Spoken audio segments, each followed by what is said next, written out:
आप सुन रहे हैं योर रियल नॉलेज। इंडिया के कोने कोने में ऐसी न जाने कितनी मिस्ट्री है जिन्हें हम कह सकते हैं हिडन ट्रूथ। आज का एपिसोड है पद्मनाभ स्वामी टेम्पल की मिस्ट्री पर। पद्मनाभ स्वामी मंदिर केरल के तिरुवनंतपुरम में लोकेटेड है। यह मंदिर दुनिया की 108 दिव्य देशों में से एक है, यानी वैष्णव आइस के लिए विष्णु पूजा के प्रमुख स्थानों में से एक। और इस मंदिर में सिर्फ हिंदू धर्म को मानने वाले लोगों को ही आने की परमिशन है, वो भी एक खास वेशभूषा में। इस टेम्पल को किसने बनाया, कब बनाया, इसकी ठोस जानकारी तो हमारे पास अब भी नहीं है, पर यह कहा जाता है कि इस मंदिर में स्थापित विष्णु भगवान की मूर्ति 5000 साल से भी ज्यादा पुरानी है। इस मंदिर में भगवान योग निद्रा में एक पंचमुखी नाग अनंत पर विराजमान है। भगवान की 2 पत्नियां श्रीदेवी और भूदेवी भी इसी मूर्ति में है। कहते हैं, क्यों नाग के 5 मुंह अंदर की तरफ हैं? यह इंसान को अपने अंदर झांककर सेल्फ एनालिसिस करने की सीख देते। इस मंदिर में 6 चेंबर है। 2011 में इन सारे चेंबर में से एक को छोड़कर बाकी 5 को कोर्ट, मजिस्ट्रेट और लॉ इन्फोर्समेंट की मौजूदगी में खोला गया था। वहां जो मिला उसे देखकर सभी लोग अचंभित हो गए कि आज के समय में एक साथ इतना सारा सोना किसी ने भी नहीं देखा होगा। इन चैम्बर्स में 18 किलो सोने की एक नहीं कई हार सोने के बर्तन, सोने में गर्दी, हाथी की मूर्तियां, सेना के शस्त्र और अलग अलग तरह के औजार भी निकले। इस डिस्कवरी के बाद ये टेम्पल दुनिया का रिचेस्ट मंदिर बन गया। इतना ही नहीं, देश विदेश में चलने वाले तांबे, चांदी और सोने के सिक्के भी इस मंदिर में मिले, जिससे साफ होता है कि हजारों साल पहले से ही हमारे देश में विदेशी ट्रैवल करते रहे हैं और दूर दूर के एरिया से व्यापार करते रहे हैं। विदेशी सिक्कों को देखने पर पता चलता है कि सोने के सिक्के रोमन एरा और नेपोलियन की रात के समय के, इसके अलावा इनमें डच और फ्रेंच के साथ ईस्ट इंडिया कंपनी के सिक्के भी मौजूद हैं। साथ में बेल्जियम के इमरोज और डायमंड्स भी इस कलेक्शन में शामिल हैं। 2011 से पहले 2 बार इस मंदिर के चैम्बर्स को खोलने की कोशिश हुई है। पहली कोशिश सन 1908 में हुई थी। तब अंग्रेज अफसरों को कुछ अंदाजा नहीं था कि अंदर से क्या निकलेगा। तो जैसे ही उन्होंने पहला चेंबर नंबर खोला, उसने सोना चांदी के साथ एक पीसने की चक्की दिखाई दी, जिसके आसपास बहुत सारा सोना पड़ा था। लेकिन वहाँ कुछ और भी था, जिसके कारण वो ऑफिसर अंदर जाने की हिम्मत नहीं कर सके।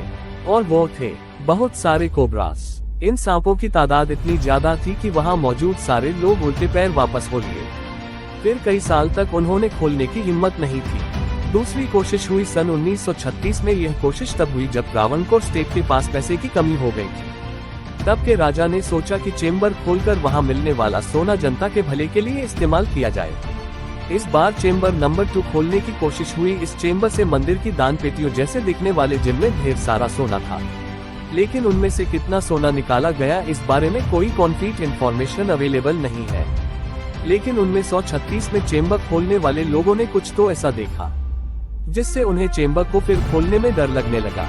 इसीलिए शायद 2011 तक इन बोस को खोलने की हिम्मत किसी में नहीं थी। आखिरकार 2011 में एक लंबे चले कोर्ट केस के बाद सुप्रीम कोर्ट ने ऑर्डर दिया कि चैम्बर्स को खोला जाए। लेकिन अब भी इस मंदिर के 6 में से एक चेंबर को खोला नहीं गया है। और ऐसा कहा जाता है कि उसी चेंबर में सबसे ज्यादा संपत्ति और रहस्यमय चीजें बंद है। लोग ऐसा बिना कारण नहीं कहते। ऐसा इसलिए कहते हैं क्योंकि 6 में से यही चेंबर है जिसे अभिमंत्रित करके बंद किया गया है। इतना ही नहीं, इस चेंबर के दरवाजे पर कोई कुंडो हैंडल नहीं है। उसको पकड़कर इस दरवाजे को पुश ये पुल किया जाए या खोलने की कोशिश की जा सके। सोचने की बात है कि शादी दरवाजा ऐसा इसलिए बनाया गया है कि बातें में इसे खोलने की कोशिश कभी न की जाए। कहा जाता है ये 6th चेंबर, जिसका नाम भर तक कोट कर रहा है, उसे 16वीं सदी में राजा मार्तंड वर्मा के राज में नागबंध धर्म या नाग पश्चिम नाम के मंत्र से बंद किया गया है। और ऐसा कहा जाता है कि अगर इस भारत अब कोनकालारा को खोलने की कोशिश की गई तो ताले की रक्षा कर रहे अभिमंत्रित नाग धरती पर तांडव मचा देंगे। इस कहानी का एक भोजन ये भी है। इस चेंबर के खजाने की रक्षार्थ देवता यक्षिणी और ऋषि कर रहे हैं। फिर भी अगर कभी चेंबर को खोलने की जरूरत पड़ी जाए तो एक चेंबर किसी सिद्ध पुरुष द्वारा सही तरीके से गरुड़ मंत्र पढ़ने पर ही से खोला जा सकता है।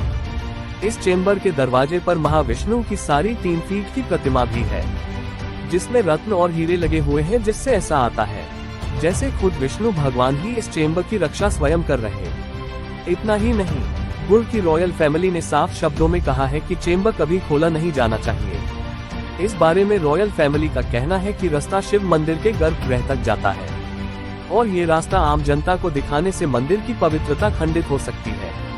ये कारण सुनकर कभी कभी ऐसा लगता है कि शायद ऐसा कुछ है जिसे जनता की नजर से दूर रखा जा रहा है। लेकिन क्यों? शायद जनता की भलाई के लिए या किसी और कारण के लिए। क्या कुछ ऐसा है जो हमें जानना चाहिए और हमें नहीं पता? लेकिन सच्चाई हमें तब तक पता नहीं चलेगी जब तक इस चेंबर का दरवाजा नहीं खुलेगा। और मौजूदा में ऐसा होना इम्पॉसिबल लग रहा है। ये भी कहा जाता है कि स्वीकृत पैसे सीधे समुद्र के घर में खुलता है और यह पैसेज होने से समुद्र देव क्रोधित हो सकते और हमारा भारत देश ऐसी ही मिस्टीरियस रियलिटी से भरा हुआ है। योर रियल नॉलेज देखने के लिए धन्यवाद। सब्सक्राइब जरूर करें।